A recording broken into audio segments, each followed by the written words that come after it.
ancaman soal berita yang sudah beredar di beberapa media online mengenai isi yang mana saya ditegur lebih dari 2 kali. Terus kemudian saya membentak dan marah-marah, itu jelas salah.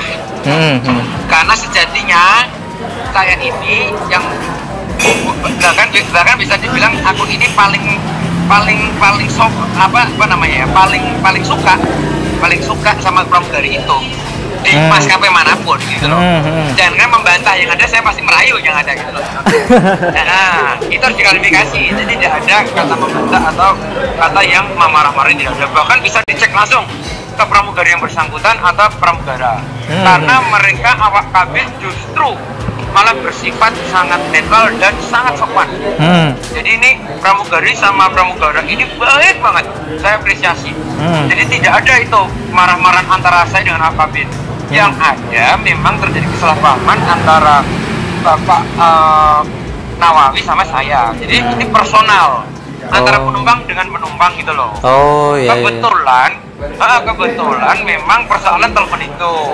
Tetapi Mbak pramugari, kalau itu namanya Mbak Dita ya, Mbak Dita itu justru nyamperin saya itu mau ngasih tahu bahwa ini posisi lagi refueling, bukan boarding loh ya, harus dikoreksi, lagi refueling. Jadi kalau telepon boleh gitu loh. Kalau telepon boleh, dan kalau misalnya mau lebih jelas malah ke depan saja gitu kata beliau. Nah harus aku bilang, oke Mbak sebentar, aku bilang gitu ya kan. Bisa saya tutup dan udah kelar kok Mbak, aku bilang gitu. Nah jadi saya juga tidak menyalahkan Pak Nawawi. Mungkin kan Pak Nawawi tidak mendengar pembicaraan saya dengan pramugari. Jadi mungkin beliau punya punya tebak-tebakan ya.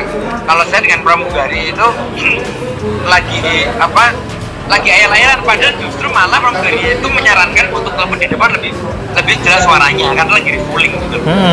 Pokoknya intinya pramugari sangat baik, pramugara sangat sopan, tidak ada permasalahan dengan awak kabin. Yang mungkin ada permasalahan beda paham itu antara informasi yang diterima oleh Pak Nawawi yang duduk di sebelah sana dengan saya yang di sebelah sini.